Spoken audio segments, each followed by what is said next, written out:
you can proceed with that then. Thank you, Your Honor. The first to read her impact statement will be Madeline Kingsbury's mother, Krista.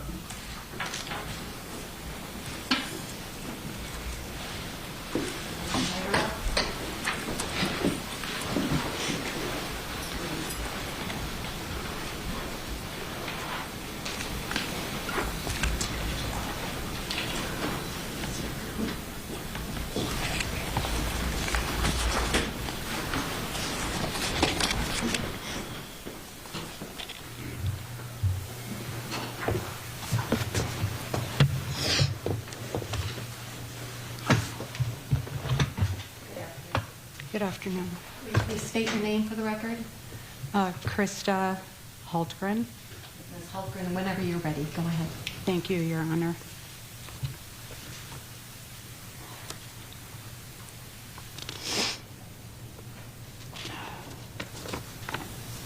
The defendant could have stopped, but he didn't. He could have treated Madeline like the extraordinary person she was, but he didn't. He could have given Maddie and the kids a good life, but he didn't. Instead, he treated her like she was nothing and made her very existence miserable. He made her feel unlovable, and then he snuffed the life out of her. He ripped her from her children, her family, and her friends. All Madeline wanted was a good life with someone who would love her and the kids unconditionally. And she wanted Adam to continue to be involved in the kids' lives regardless if they were together or not. She felt bad for him, but she couldn't make herself fall in love with someone who treated her like she was nothing. She wanted and deserved more. The defendant never owned the right to keep Madeline isolated away, and he certainly didn't own the right to end her life. He has ruined so many lives, and he took my child from me.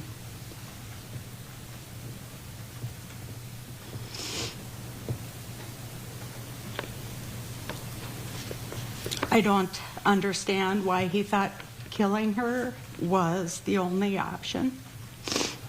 There were so many opportunities to do something different.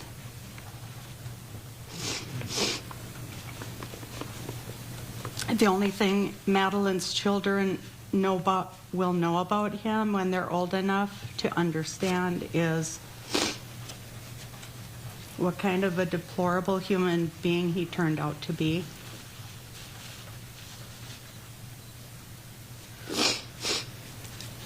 Excuse me.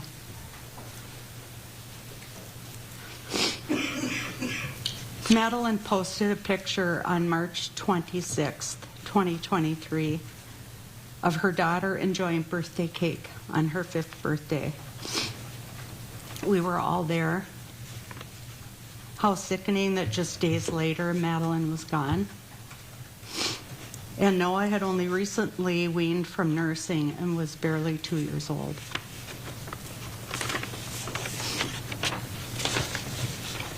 I will never forget that gut feeling or pit in my stomach on March 31st, 2023.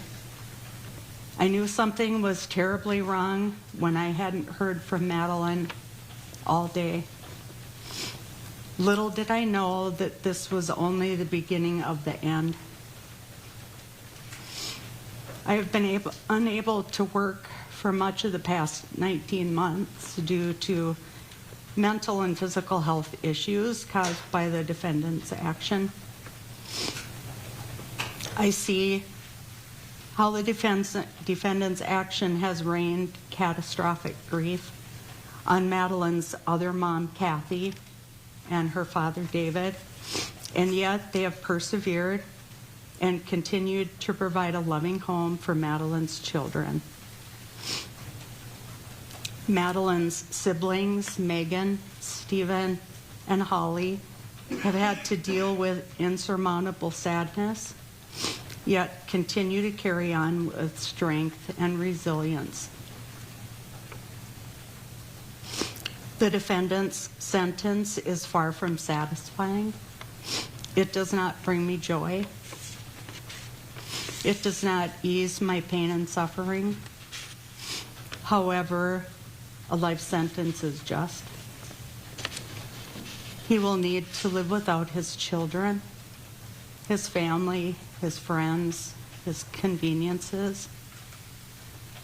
He will live with what he did, and I pray he feels the weight of that for life.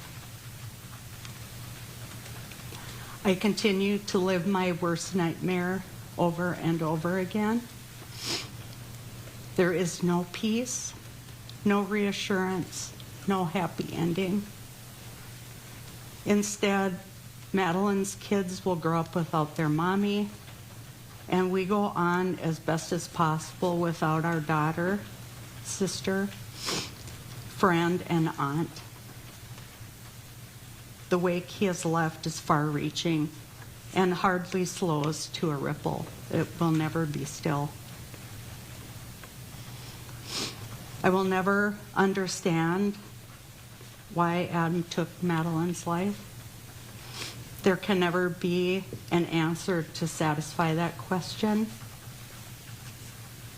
I will do my best to advocate for those in need of safety and protection, to love Madeline's children, and to be a good human and to heal in the best way possible. Thank you. Ms. Hultgren.